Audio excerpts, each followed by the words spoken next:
അയ്യോ, താ വരുന്നു മനുഷ്യ. പാൽ ചൂടാക്കാൻ വെച്ചതായിരുന്നു. അതൊന്ന് തിളച്ച് തൂകിപ്പോയി. അത് തുടക്കുകയായിരുന്നു ഞാൻ. കൃഷ്ണവേണി അകത്തുനിന്ന് വിളിച്ചു പറയുന്നുണ്ടായിരുന്നു. അവരുടെ മകൻ ആകാശ് മുറിയിൽ ലാപ്ടോപ്പുമായി ഇരിക്കുകയായിരുന്നു. കൊച്ചിയിലെ ഒരു സോഫ്റ്റ്വെയർ കമ്പനിയിലാണ് അവൻ്റെ ജോലി. എങ്കിലും അവധിക്ക് മനക്കൽ വീട്ടിൽ വന്നതാണവൻ. അച്ഛന് അമ്മയോടെപ്പോഴും ഒരു നീരസമാണെന്നും അവന് പണ്ടേ അറിയാം. പെട്ടെന്ന് ആകാശിൻ്റെ മനസ്സിലേക്ക് തൻ്റെ കുഞ്ഞനിയത്തിയെക്കുറിച്ചുള്ള ഓർമ്മകൾ കടന്നു വന്നു. അവൻ്റെ കണ്ണുകൾ നിറഞ്ഞു. അവൻ പുറത്തേക്ക് വന്ന് അച്ഛനെ അടുത്തെത്തി. ഇത്ര പെട്ടെന്ന് സ്വന്തം മകളെ മറക്കാൻ നിങ്ങൾക്ക് എങ്ങനെ കഴിയുന്നു അച്ഛാ? രാമൻ കേട്ട ഭാവം നടിക്കാതെ ഊണു കഴിച്ചുകൊണ്ടേയിരുന്നു. അവൾ എവിടെയാണെന്നോ എങ്ങനെയാണെന്നോ അറിയില്ല. ഒരു നേരം ആഹാരം കഴിച്ചോ എന്ന് പോലും നമുക്കറിയില്ല. പക്ഷെ നിങ്ങൾക്ക് സമാധാനമായി ഇവിടെ ഇരുന്ന് ഭക്ഷണം കഴിക്കാൻ പറ്റുന്നുണ്ടല്ലോ, അത് മതി. ആകാശിൻ്റെ വാക്കുകൾക്ക് മൂർച്ചയുള്ളതായിരുന്നു.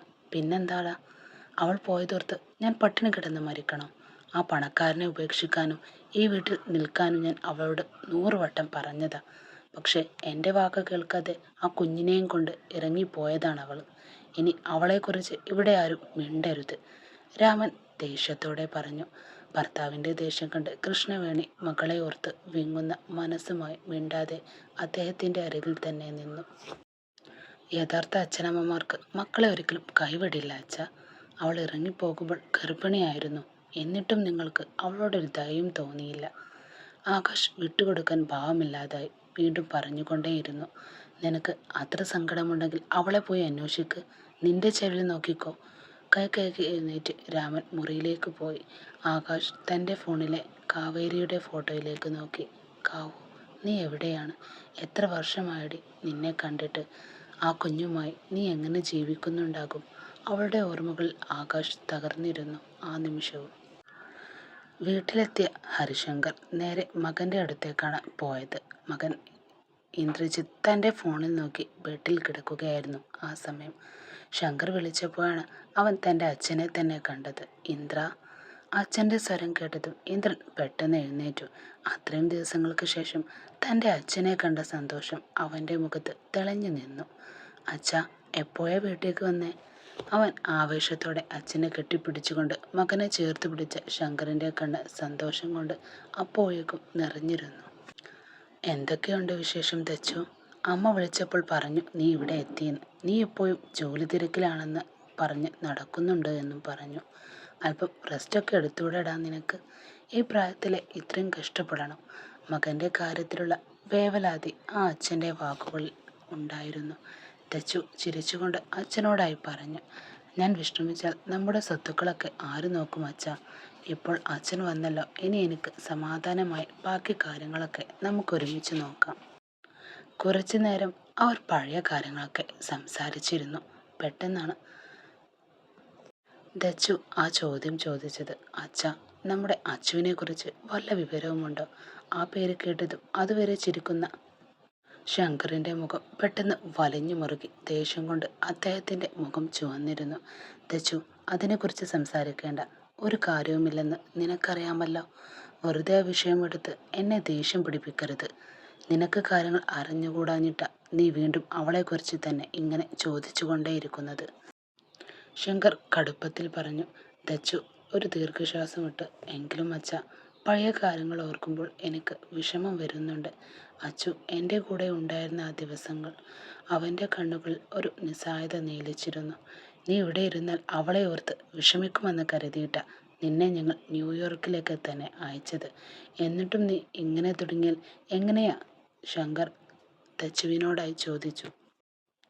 അച്ഛൻ്റെ വിഷമം കണ്ടപ്പോൾ ദച്ചു തൽക്കാലം ആ വിഷയം നിർത്തി. ശരി അച്ഛ, ഇനി ഞാൻ അവളെക്കുറിച്ച് ചോദിക്കില്ല. ശങ്കറിൻ്റെ മനസ്സിൽ അപ്പോൾ ഒരു ആശ്വാസം തോന്നി. അതാ നല്ലത്. നിന്റെ അമ്മ ഊണ് റെഡിയാക്കി വെച്ച് കാണും. വാ, നമുക്ക് കഴിക്കാം. അവർ താഴേക്ക് നടന്നു. തൻ്റെ ബാഗിൽ നിന്ന് അച്ചുവിനോടൊപ്പമുള്ള ഒരു പഴയ ഫോട്ടോ ദച്ചു രഹസ്യമായി എടുത്തു നോക്കി. അതിൽ കൈകൾ തലോടിക്കൊണ്ട് അവൻ മനസ്സിൽ പറഞ്ഞു. നിന്നെ കാണണമെന്ന് എനിക്ക് വലിയ ആഗ്രഹമുണ്ട് അച്ചു. പക്ഷെ അച്ഛനെയും അമ്മയെയും സങ്കടപ്പെടുത്താനും എനിക്ക് വയ്യ. അതേസമയം മറ്റൊരു വീട്ടിൽ കാവേരി അന്ന് രാത്രി ഉറക്കം വരുന്നുണ്ടായിരുന്നില്ല. മകൾ തനുവിനെ സ്കൂളിൽ ചേർത്തതോടെ ചിലവുകൾ കൂടി വരികയാണ്. അത് എങ്ങനെ മാനേജ് ചെയ്യുമെന്ന ചിന്ത അവളെ വല്ലാതെ അലട്ടിക്കൊണ്ടേയിരുന്നു. സ്വന്തം വീട്ടുകാരെ ഉപേക്ഷിച്ച് വന്നവളാണവൾ. അതുകൊണ്ട് തന്നെ ആരോടും സഹായം ചോദിക്കാനും വയ്യ. ഇപ്പോൾ താമസിക്കുന്ന വീട്ടിൽ ശാരദേച്ചി മാത്രമാണ് അവൾക്കൊരാശ്വാസം. താൻ നിർത്തിവെച്ച ഡാൻസ് ക്ലാസുകൾ വീണ്ടും തുടങ്ങിയാലോ എന്ന് അവൾ ആലോചിച്ചു. പിറ്റേന്ന് രാവിലെ കാവേരി തൻ്റെ പണികളൊക്കെ വേഗത്തിൽ തീർത്തു. അവൾ കുഞ്ഞുമകൾ തനുവിനെ എഴുന്നേറ്റ് വരുമ്പോഴേക്കും അവൾ കുളിയൊക്കെ കഴിച്ചിരുന്നു. എൻ്റെ പൊന്നുമോൾ, ഇത്ര താമസിച്ചാണോ എഴുന്നേൽക്കുന്നേ? ഇന്ന് സ്കൂളിൽ പോണ്ടേ?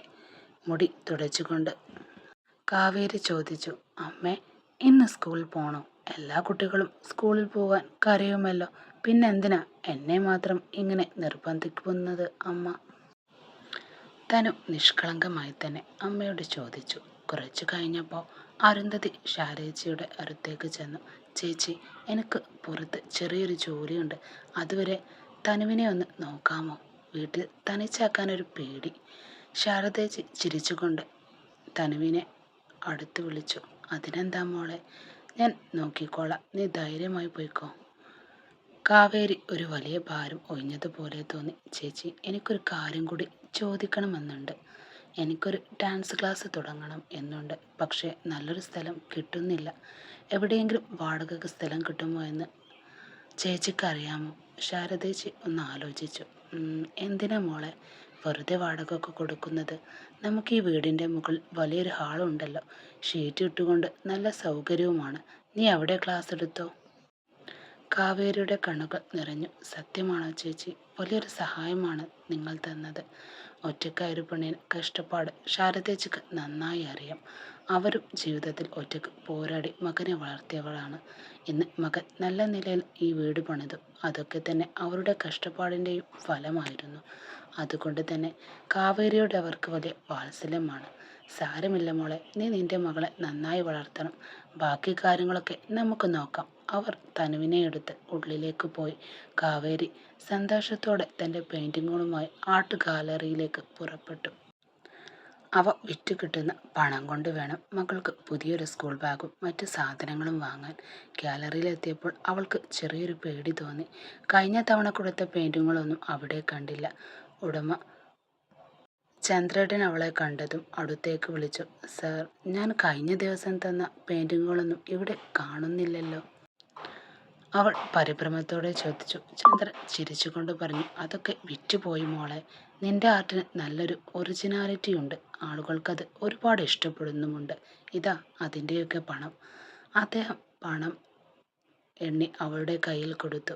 അപ്രതീക്ഷിതമായി കിട്ടിയ തുക കണ്ടപ്പോൾ അരുന്ധതിക്ക് സന്തോഷം കൊണ്ട് കരച്ചിൽ വന്നു. ദൈവം തനിക്ക് മറ്റൊരു വഴി തുറന്ന് തന്നിരിക്കുന്നു എന്നവൾ ഉറച്ചു വിശ്വസിച്ചു. Thank you sir. ഇന്ന് ഞാൻ കുറച്ച് പെയിൻറ്റിങ്ങുകൾ കൂടി കൊണ്ടുവന്നിട്ടുണ്ട്. അവൾ തൻ്റെ പുതിയ വർക്കുകൾ അദ്ദേഹത്തിന് കാണിച്ചു കൊടുത്തു. വളരെ മനോഹരമാണ് മോളെ. കുറച്ചുകൂടി ക്വാളിറ്റി കൂട്ടിയാൽ ഇതിന് ഇനിയും നല്ല വില കിട്ടും. അറിയാം സർ, പക്ഷേ നല്ല പെയിൻറ്റും ബ്രഷും വാങ്ങാൻ പണമില്ലാത്തത് കൊണ്ടാണ്. ഇനി സാർ തന്ന ഈ പണം കൊണ്ട് നല്ല സാധനങ്ങൾ വാങ്ങി ഇതിലും മനോഹരമായി ഞാൻ ചെയ്തു വരച്ചു കൊണ്ടുവരാം. അവൾ ആത്മവിശ്വാസത്തോടെ പറഞ്ഞു. തിരികെ പോകുമ്പോൾ മകൾക്ക് ഇഷ്ടപ്പെട്ട പുതിയൊരു സ്കൂൾ ബാഗും മറ്റ് ആവശ്യമായ സാധനങ്ങളും വാങ്ങി നിറഞ്ഞ മനസ്സോടെ കാവേരി വീട്ടിലേക്ക് തിരിച്ചു. രാവിലെ പ്രഭാത ഭക്ഷണം കഴിക്കുമ്പോൾ ശങ്കർ വീണ്ടും ദച്ചുവിനോട് സംസാരിക്കുകയായിരുന്നു. ദച്ചു, നമുക്കിന്ന് നമ്മുടെ റിസോർട്ട് വരെ ഒന്ന് പോയാലോടാ. അവിടുത്തെ കാര്യങ്ങൾ കൂടി നീ ഒന്ന് ശ്രദ്ധിക്കാനുണ്ട്. അപ്പോഴാണ് ചായയുമായി ദച്ചുവിൻ്റെ അമ്മ സുഭദ്ര അവരുടെ അരികിലേക്കെത്തി. പിന്നെ അവൻ ഇന്നലെയല്ലേ വന്നത്? ഒരു ദിവസമെങ്കിലും ഒന്ന് വിശ്രമിക്കട്ടെ. അവൻ ഇന്ന് എവിടെയും പോകുന്നില്ല. ഈ വീട്ടിലൊന്നിരിക്കട്ടെ. സുഭദ്രയുടെ വാക്കുകൾക്ക് മുന്നിൽ ശങ്കർ മറുത്തൊന്നും പറഞ്ഞില്ല. അമ്മയും മകനും തനിച്ചായപ്പോൾ സുഭദ്ര മെല്ലെ കാര്യം അവതരിപ്പിക്കാൻ ശ്രമിച്ചു.